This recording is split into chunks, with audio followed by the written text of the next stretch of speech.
Hello, everyone, and welcome to Growing Together, a gardening podcast with me, John Lamb, and Don Kinsler, a lifelong gardener and the North Dakota State University Extension horticulturist for Cass County. Don, how are you doing today? I'm doing great. I can feel spring coming. It's, here we are, we're into February, and we know that there'll still be cold, and, it's not everything's going away, but it is. It does seem like right around the corner, doesn't it? Oh, it does. And February says two things to me, always, and one is I need to get my onion seeds started for onion plants. Okay. I'm going to. Okay. February tells me that, and of course, February tells me Valentine's Day. No, now you had a garden center. What did Valentine's Day mean for you on that end? Well, we actually operated seasonally. Okay. So, mostly for bedding plants, trees, shrubs, etc. So Valentine's Day didn't mean an extra boost in business for us because we didn't sell fresh flowers and Valentine type things. But my wife, Mary, her training was as a florist. And of course, Valentine's Day was a busy time. She worked at Frederick's Flowers, which was a long-time florist in town. And so, yes, she fondly remembers Valentine's Day. So do I buy Mary Valentine's Day flowers? I mean, she worked with them, so it's kind of like, was she so used to them that it didn't really mean much? But, she still loves flowers. But I'm going to transition. Okay. I am going to buy Mary a houseplant for Valentine's Day. Good idea. And, because, gosh, well, for one thing, we need more houseplants. Yep. Can you ever have too many houseplants? No. And so I'm excited to buy. We need houseplants. So I'm going to surprise Mary with a houseplant. Well, we've got a guest today that maybe can help point you in the right direction or make some suggestions for you. Audrey Gilbraith is back from Baker Garden and Gift. Audrey, what's your title there? I am a horticulturist, among many other things. I am the workshop coordinator, the groundskeeper, and in the summer I work as an outdoor supervisor. So you're kind of a chief person there. I would like to think so. It'll be my 6th year in May. I started 5 days after I graduated college, and I got very, very lucky of choosing the best nursery in North Dakota, in my opinion. So, and welcome, Audrey. And it is nice. I love going to Baker's to look at their houseplant selections. So, and of course, that's why we invited you here today, because you are a great one to talk about houseplants, especially for Valentine's Day. So is this, I don't, as Donna and I say, there's not necessarily a lot new in gardening and in planting, things like that. Things come along slowly. But have you seen, is there more movement towards buying houseplants for Valentine's Day gifts instead of floral arrangements? Yes, absolutely. So I'll tell you guys, my experience is actually in the floral part of the world as well, like your wife Mary's is. My degree is in floral design and greenhouse technology. So in college, I worked in a flower shop as well, and it was always my favorite part of the year. And oftentimes, even before the pandemic, people would come in and say, well, can I get something that will last a little bit longer than, say, a week? So it is very much an upcoming trend to get something that will last longer. Well, okay, so we'll pause on houseplants for a second, but I didn't know that you had this, that you went to school and you studied floral arrangements, and you said that was your favorite part of the year. For people who are going in to get flowers in general for Valentine's Day, what things should they consider? Yes. The temperature of the day, I feel, is one of the most important aspects, because when you take a flower outside, depending on the temperature that it is outside, it may be absolutely gorgeous and stunning once you receive that from the shop. But as soon as you take that outside, depending on the temperature, it may get too cold. So the first thing I always want to tell people is just make sure to protect your plants, whether they are cut floral or a living houseplant. What about, I'm assuming roses are still by far the most popular. What are some other popular flowers given on Valentine's Day? That's a great question. And I would say it doesn't always necessarily depend what the flower is, especially if you are coming in at 6:55 on February 13th to buy something. But I would say anything that has a daisy shape, mums are always very popular. That's kind of the classic flower shape, just those happy little yellow centers. Those are one of the ones that people get the most excited to see, especially in winter. In talking to you two, okay, I've come up with a new idea. here. I'm going to buy Mary both cut flowers and a house plant. Why not? I'm going to have not? the best of both worlds. Yeah. You'll get some, maybe a little Instant extra instant color from the flowers. And something she'll keep for years. Yeah. What kind of cut flowers last longest? Ooh, that's a fabulous question. I would say ones that are more compact, things that are smaller but more kind of dense, because when you get something, say like a spider mum that is very grand and spread out, you'll start to lose petals kind of here and there, versus your classic roses. Those are going to look fabulous for even up to 2 weeks. Well, let's go back to houseplants then. What kind of plants are you seeing? Houseplants are popular as Valentine's Day gifts. Yes. So this is such a broad question. There's so many different ways to answer it, because we have different customers who are either people who are very into the houseplant hobby, or they are purchasing a gift for someone else who may just be getting into the hobby as well. So there's really quite a diversity and really no wrong answer in my opinion. So it depends on the skill level of the person, because I believe Valentine's Day is a gift or a holiday that you can gift anyone, anything, just because of my experience. It doesn't necessarily have to be a romantic relationship.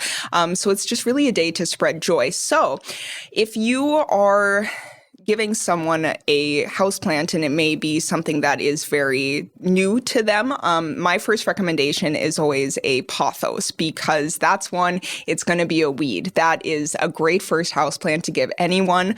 What I like about pothos is that they have so many different varieties. There's, of course, just the standard jade green, but then there are also marble queens, and then there's a neon as well. So even if the standard dark green is not necessarily eye-catching to you, there's definitely a variety that will be more outstanding. I love that, in pothos. They're easy to grow. I've got one of the neon, and those are beautiful. So these are good times for houseplants, a lot more variety than there once were. Yes, absolutely. Going off of that, I think there's never been a better time to be a houseplant lover. I was the houseplant manager 2020 through 2022. And while I was working in that time, the prices and the plants that were available were a little outrageous, if I may say, at the time. And now that we have come out of that and had a few years, the propagation of the plants has made them so much more accessible for people. One of the plants on my list today is actually one of my favorites, the philodendron bouquet. And that used to be a plant where a 4-inch would cost over $100, and now you can find them for $19.99, which I am just over the moon about. See, I haven't been brave enough to spend several $100s on a houseplant, because if I kill it, I'm out considerable change. Well, yeah, let's talk about that, because again, it's Valentine's Day, and whether you're buying for a loved one or a friend or whatever, you don't know necessarily. You'll see a lot of people who are buying plants and flowers who may not always care for plants and flowers. So what are some of the easier houseplants to care for? Yes. Pothos, always my number one. If somebody comes in and says, I don't have a green thumb, that's my first choice. My second choice, which I feel is very fitting for the holiday, would be philodendron. So philo means love and dendron means tree, which I feel is just perfect for Valentine's Day.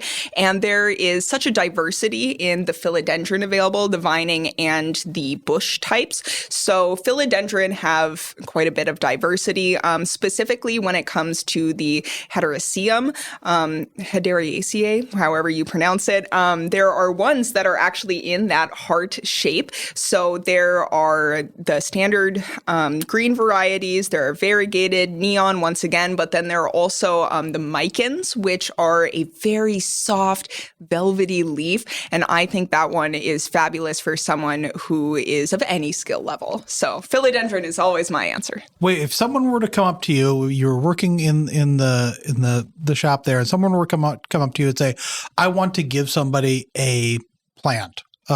What questions would you ask them as far as what to find out what would be the best fit for the recipient? Right, because it is the responsibility of the garden center worker to ask those questions to set someone up for success. So my personal strategy is I go through the elements. So typically when I'm working with diagnostics, I will go water, earth, fire, air. But when it comes to selecting a plant, I kind of go in reverse. So if fire is meant to say light, that's the first question that I ask is, well, where will you be placing it? Because that is one of the biggest determining factors on their success. Is it going to be in a lot of light, or is it going to be, say, 6 feet away from a window where it will be very low light? So that's always the first question out of my mouth.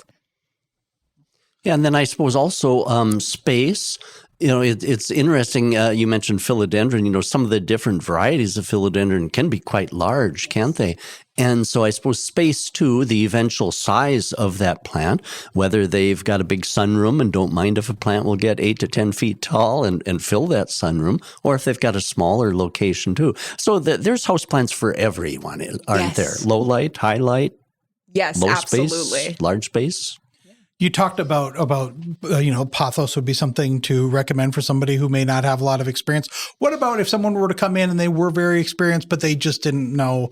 What would you say for someone who does know how to take care of a plant, who maybe wants a little bit of a challenge or wants something different? That is such a great question because your options, again, are just wide open. So first, I'll talk about one of my niches and kind of special interest hobbies, which is carnivorous plants.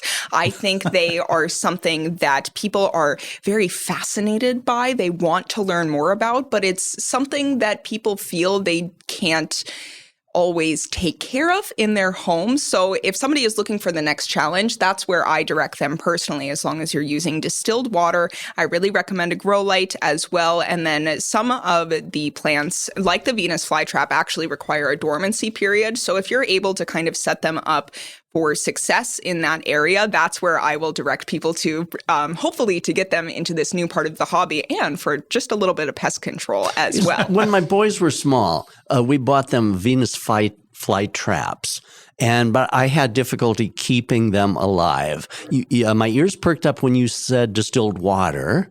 And so I would like that. Well, they died, our Venus flytraps. But I would like that challenge again. I would like to keep one growing. So that's awesome because especially with kids, the carnivorous type plants, that just seems to be a draw. Yes, absolutely. So I actually just taught a carnivorous plant class on Monday evening, and there were 2 young kids who came in and they had their Minecraft sweaters on, and they were probably my best members of the audience because they were so engaged and interactive. They had questions about everything, and it just lit my heart on fire to see them so excited about this, specifically because Venus flytraps move, and we're not used to seeing that. It really lights people up, but there are so many different kinds of carnivorous plants besides the Venus.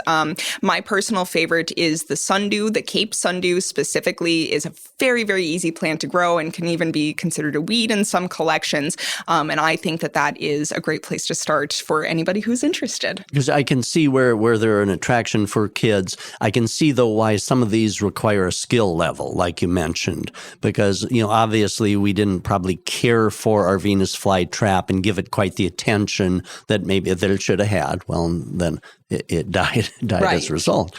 Can you think of another plant gift that would be a good gift for a child?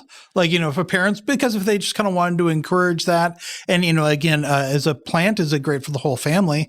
But, is something to encourage that interest in plants and in growing things. Yes, absolutely. So when it comes to gifting for children specifically, which I believe should be included in Valentine's Day as well, I think it's for absolutely everyone. I like to recommend plants that will grow more quickly. So not necessarily a Hoya that will stay stagnant for a year, but instead something that you can look at and really notice the changes from week to week. So my easiest one is always spider plants. They grow very quickly, and then you have the runners, the shoots that come off of them as well, and that's very exciting. And then when you have a spider plant, you'll notice that they actually turn almost kind of gray. They'll lose a little bit of the water pressure in them and get floppy, and you can tell when they need to be watered. So I think that is really one of the easiest plants for children specifically. And then also, if they are unsuccessful on their first few tries, it is a very low-cost plant that you can typically get from another houseplant lover. So I always recommend starting with a spider plant for children. And I like your idea of a plant for children that grows rapidly, because I remember my first plant, I think I was in grade school, my first house plant, I caught the fever. And I remember when that English ivy sent out its new growth at the tip, I was just fascinated.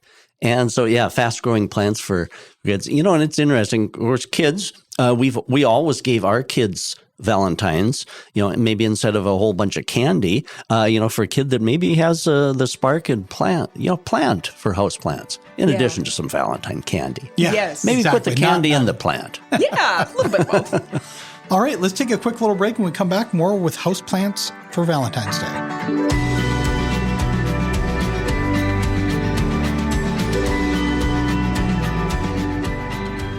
Get 3 months of local news for just 99 cents a month. You'll get unlimited access to the news you need to stay engaged and connected to your community.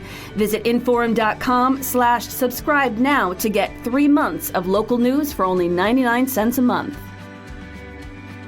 All right, we're back, and we're talking houseplants with Audrey Gilbraith from Baker Garden and Gift, and we're looking at houseplants as Valentine's Day gifts.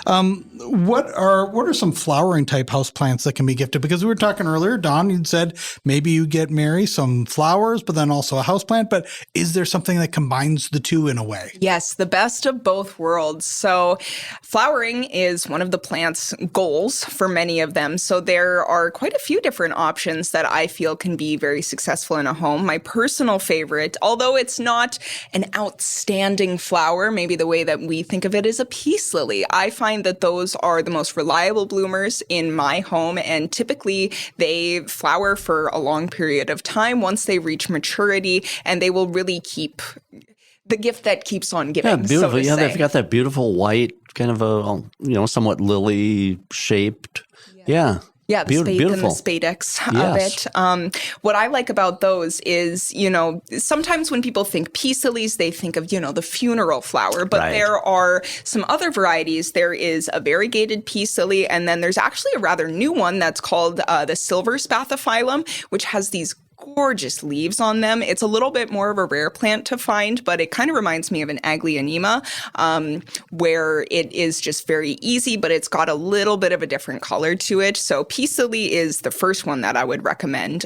For other house plants, anthurium, the flamingo flower, is a popular choice for Valentine's Day as well because they have more color to them.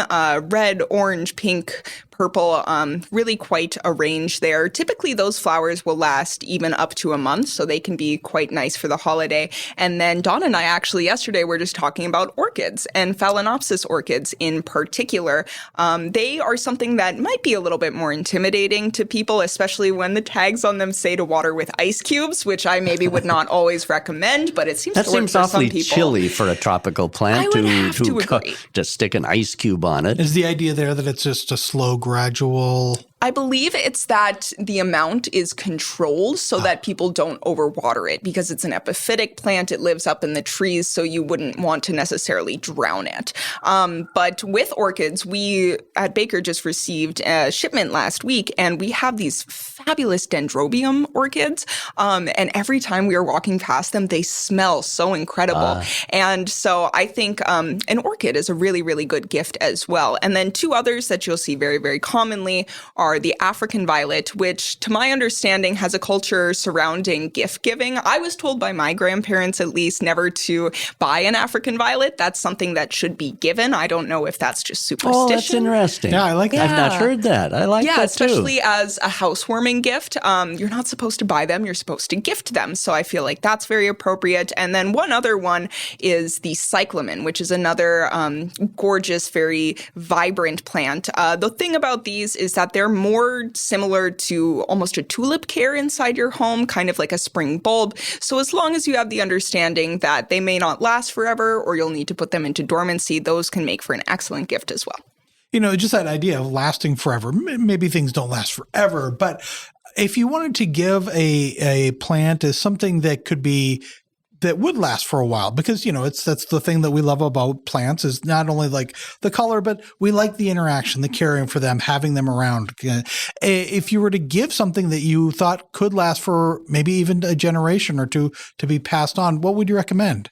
Yes. So the first thing that always comes to my mind is the holiday cactus, whether it be Easter, Christmas, or Thanksgiving. These are also flowering plants, and unfortunately, you're not very lucky. You would be lucky if you were to find one at this point in the year, because we're kind of between the holidays where they're typically sold, but it's something that typically is already in people's homes that I would recommend that they propagate, because with these cacti specifically, they always have a story behind them, Boy, isn't that the truth? Isn't it? And, most homes have one. Even if they don't consider themselves plant people, they'll have this heritage plant that has been passed down for generations. So I think that's something very, very special to share with somebody, because not only are you giving them, the physical gift, but then you're also giving them a part of your history and then a story for whenever someone says, "Oh, I love your plant," you can say, "Well, it's from my friend and it's from their grandparents," and yada, yada, yada. I like your idea of propagating them. Those holiday cactus start quite easily from stem sections as a cutting.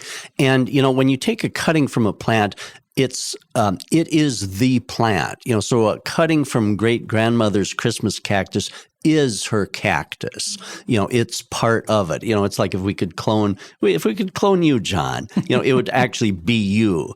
And so that's what's neat about propagating that plant. It's not like seed grown, which isn't maybe quite the same thing, but a cutting from that plant is great grandmother's plant. So good idea. Just think something like that. That would make a nice gift for someone for Valentine's Day or at any time, is to, if you inherited that Christmas cactus, giving a rooted cutting of that to someone, that would be special. It's very special. I don't think of propagating and houseplants together that often. Are there other ones that would be good for that? Right. So yes, absolutely, because so many of them want to be propagated, in my opinion. We talked about spider plants. We talked about philodendron. We talked about pothos. Another one that I really like is the Hoya as well. There's a lot of different varieties, but very similar to the Christmas cacti. Those often are a heritage plant as well, and one that's very slow growing. So they're a little bit more expensive if you want to buy a larger one in the store. So receiving a wax plant, a Hoya, from someone can also be just a very meaningful gift. What about our tips for somebody comes in, they buy the plant, they talk to somebody, they get the plant that they want, that they think is going to be great. How about once they take it out of the store? You talked a little bit about, that can be an issue depending on the weather outside. What are some tips for taking the plant from the garden center, bringing it home? Right. So the most important thing that I tell everyone is that you need to have a jacket for your plants. We wrap everything under 40 degrees, which it is most days. And depending on the temperature, we might even double wrap it as well to protect it. But you need to have a plastic bag surrounding it, and then that bag needs to be tied over the top. Even though it may feel warm to you and I, it's different to be a plant. They're not used to these kinds of temperatures. So first of all, you just need to have protection. You need to have them wrapped before you even leave the store. The second thing is, I think it is the duty of the plant guardian, along with the garden center employee, to check for pests. That doesn't just mean, fungus gnats, but just kind of spend some time with the plant once you first get it and review the leaves, the back side, the front side of it. You can kind of check even in between the petioles and the stem and just really inspect it. And if you see anything, it's recommended to quarantine them or start that treatment. But that's what I always recommend to people. When you first get it, spend some time with it, look over it, and just make sure that it's clean entering your home. What about when you get it into its new house, into its new place? What things do you need to do to either acclimate it or to kind of make sure that it's all set up there? Yeah, that's a great question, because everybody's homes are a little bit different for many different reasons. So one thing I recommend people do not do is to place it directly over a vent. Specifically at this time of the year, we have this hot, dry air being pumped all throughout our homes. And that's something that when the plant is transpiring, can very quickly dry it out. So if you're putting it right over the top, you're going to get a crispy leaf within a day or two. So make sure to put it somewhere where your draft, your breezes are not touching it. And that goes the other way as well. Don't put it touching a window specifically, because like we talked about with the cold, that can give it cold damage as well. So just be cautious of temperature is my first thing. And then also just make sure to, keep it in an environment that is the most like the greenhouse, if at all possible. Put it in a sunny put it in a sunny windowsill, but just make sure to protect it from cold. And of course, that's all information that is so great coming from locally owned garden centers. I enjoyed telling this story once when a few years ago, I bought a plant. It was a poinsettia at the time. I bought it at a non-garden center. And so I went through the checkout, and it was about 30 below zero outside. And the nice checkout person said, would you like that in a bag or something?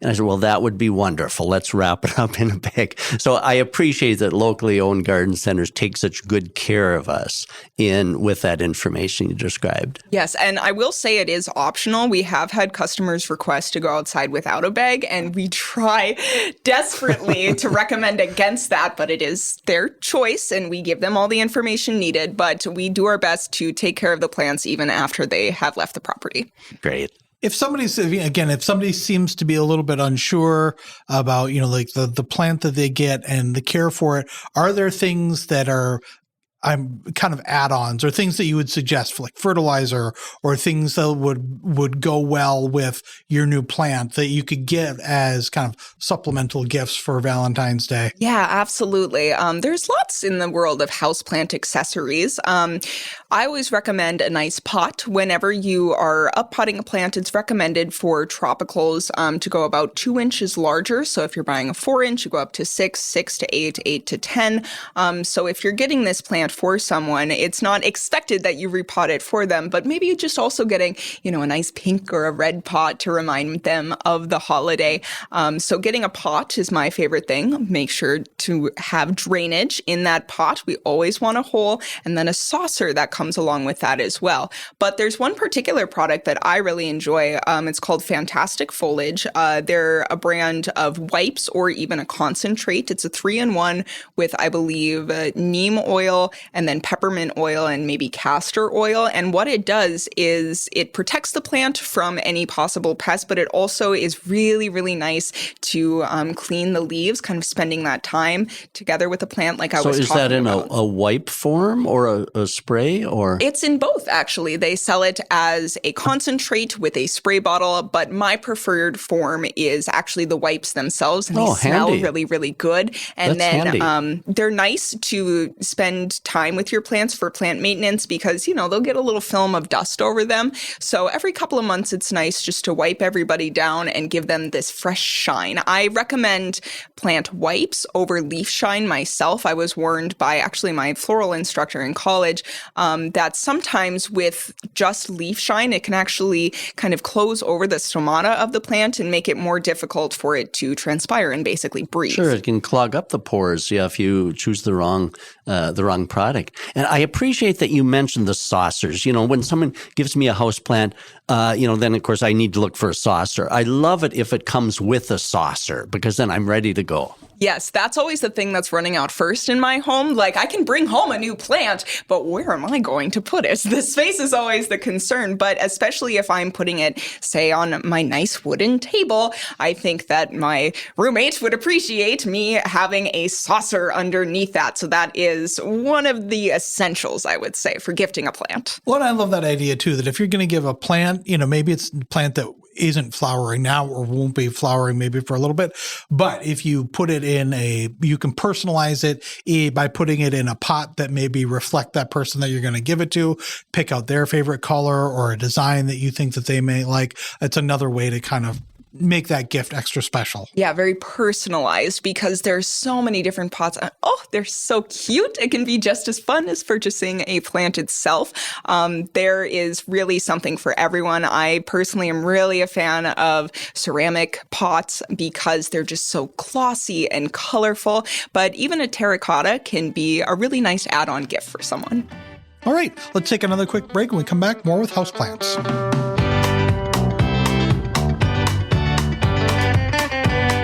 If you're loving this podcast, be sure to check out our full lineup. From news and local politics to sports and true crime, find your next great listen right now at inforum.com/podcasts. That's inforum.com/podcasts. All right, we're back and we're talking houseplants with Audrey Gilbraith from Baker Garden and Gift. What are some basic care things for houseplants? What are some basic care tips and advice you have for people who may be new to houseplants? Yes, that's a great question. The best way that I have found to relate information to people is to go through the elements. That's something that everybody kind of has an understanding of. And then specifically in the order of water, earth, fire being light, and then air being kind of a miscellaneous catch-all category. So whenever somebody asks, well, what's wrong with my plant? Whether it's indoor, outdoor, outer space, I don't care. The first question that I ask is, how much do you water it? Okay. Now, for houseplants, you actually want to let them dry out in between waterings. That's one of the things that people don't always necessarily think about. I find people giving succulents, particularly like a drop of water per day, and that couldn't be more the opposite of what they want, in fact. So my recommendation when it comes to water is that you give them a very full and thorough watering. I relate it to a summer rainstorm where it just really downpours a really, really good amount of water, and then you let it dry out as much as possible in between waterings. You brought up succulents. Are succulents good plants for people who may be unsure about if they're good with plants? Is that maybe a good beginner? I would recommend so, just because they're so eye-catching and beautiful. It's very fun to have a succulent, especially propagating them from a single leaf. I think it's a great gateway into the world of plants. I would say they're a little bit more popular and maybe in better health typically in the summertime, just because of the temperature and the amount of light that we're able to get. So not necessarily at this time of year, but it is a great gift, especially because of just how many different ones there are. And they lend themselves so well to a fun decorative type container as well. And they seem to be like, there's some of them that can be really fairly quite small and compact. So they may be good to, like, if you're at a desk for 8 hours a day, but have good access to light, maybe that's a good place so that you can take it with you in a way. You can have something outside of your house. Right. Not more to take portable. it with you. Now you're going to now you're going to take it with you every time you leave the house, like a cup of coffee. Right. But, if you wanted to have, a work plant, to make that atmosphere more. Maybe we should start that as a new trend. Plants you can take with you. Yeah. Each day, Little along with your buddies. cup of coffee, take along your little buddy plant. Well, I tell people that Let's when start a they trend. purchase a plant and it's very, very cold, I say, this is your new friend. You're going to have to take that in with you when you go to dinner tonight. I don't want you leaving that out in the car. So to a degree, you do need to have a plant as a buddy. Speaking of succulents, one thing I think of is, are air plants still popular? Yes, they absolutely are. I taught a kids' sensory garden about 2-3 weeks ago. And while I was giving a tour of the greenhouse, even the parents stopped and said, oh, well, they don't need soil. That's so interesting. So yes, they're very much still prevalent. My personal recommendation with air plants is to buy bigger ones. I think that the investment of, $10, $20 more is more worthwhile for that, because it kind of gives them more health, and it gives you almost a catch zone where if you forget to water it for a week, or watering being, bathing it in some warm water, say in your sink, it can go a little bit longer in between those rounds of having that warm bath versus, a very small, like 2-inch kind of a plant. If you forget that once, it doesn't really have a lot to fall back on. This time of the year, are there certain houseplants that are more popular with people coming in to look for and buying?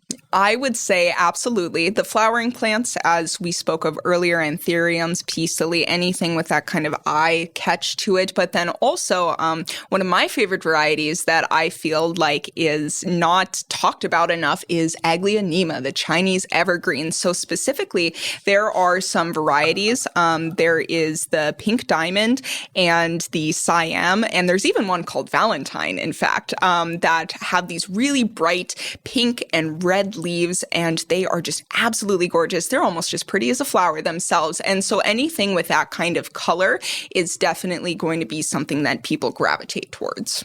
Plant breeders have been prolific. And of course, what has driven the plant breeders is the popularity of these plants. Because houseplants are so popular for people, plant breeders respond then by giving us even more of what we want. Right, and that is what I want particularly. It's really in between philodendron and aglaonema in my home, just because of the amount of different ones that there are. So there are other varieties of aglaonema like Cutlass. It has a very thin and kind of long leaf. There's the Silver Bay, which is a standard, and then there's the Gold Madonna, which is just absolutely a gorgeous plant. It has these white stems and petioles to it, and it is just unbeatable. They are really, really hardy plants, Chinese evergreen, and they have made all these new varieties now that are just as beautiful as, say, like a $200 plant. What, as a you said you were the former houseplant manager, but as somebody who knows and works with houseplants quite a bit, what excites you? What are you excited about, either coming up or that's available now, or what things in houseplants? Because I said earlier, at the beginning of the show, in planting and gardening, it's not like there's trends that just kind of come and go like that. Things tend to be around for a while. But what things are exciting you? Yes, absolutely. I find the kind of twists on the old standards to be what excites me personally the most. I mentioned the silver spathiphyllum, and then, like you said, Dawn, all the new varieties of things that plant breeders are coming up with, just new varieties of colors and shapes and sizes. And that could come from, like a Ficus teneki, very like bright and variegated type of plant, or even all these different kinds of like alocasia per se, all the different colors and variegations that are being released is what excites me. But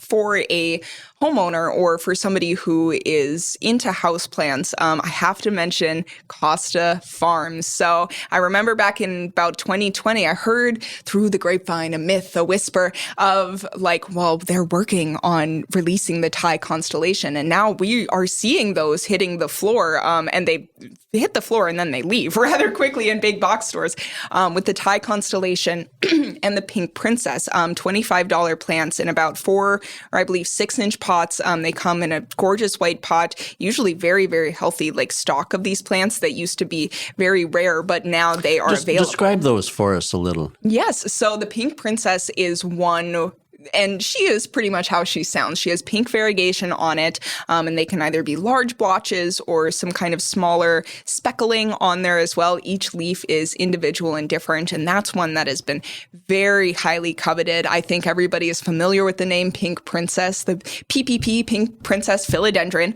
and then the Thai constellation is a type of monstera that also has really gorgeous variegation.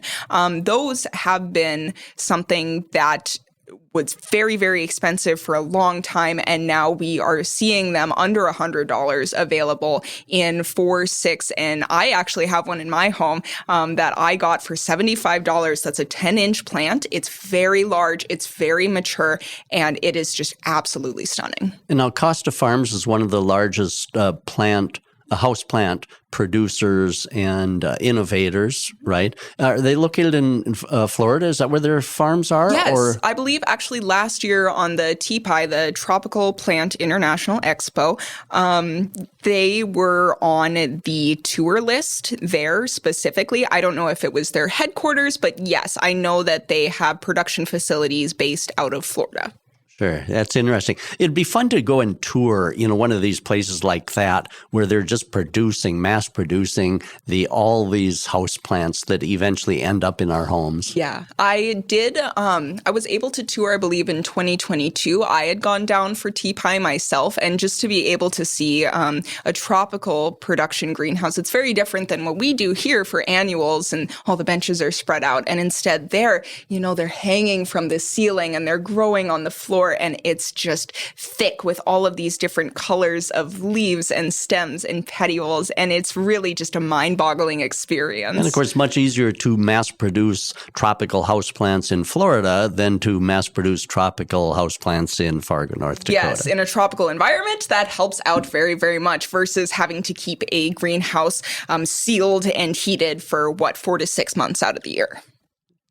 All right, Audrey, thank you very much for coming by. This has been a lot of fun talking about houseplants. Great conversation. Talking about Valentine's Day and talking about kind of some things that we should be keeping an eye on for houseplants. Some different things that'll be coming up and that are very affordable. Yes, thank you so much for having me. Always a delight.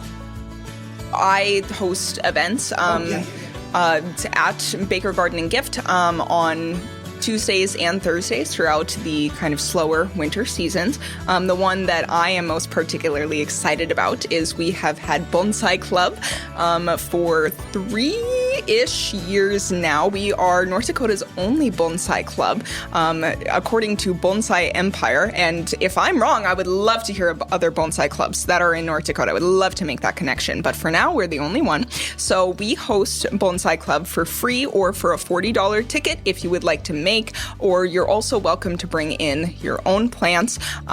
We host that every last Thursday of the month at 6 p.m. That sounds great. I'm sure that people really appreciate that, especially in winter months, having things to do, having classes to go to, and it's a great way to meet fellow gardeners. Yes, it absolutely is. I found that you can learn so much independently based on books or courses or even just Google the internet nowadays, but there is so much value in community. And for me, particularly as a 25-year-old, learning from masters that are within our community who have more experience, that is just truly one of the most valuable resources that I can give people. And that's why we title our podcast Growing Together. Don, if people have questions for you about their houseplants, or if they just have questions for you about Valentine's Day, what's the best way to reach you? Send me an email at donald.kinsler, KINZLER, @ndsu.edu. That sounds great, and we'll see you next week. Yeah, thank you. Thanks, Audrey, for joining us, and thanks everyone for listening.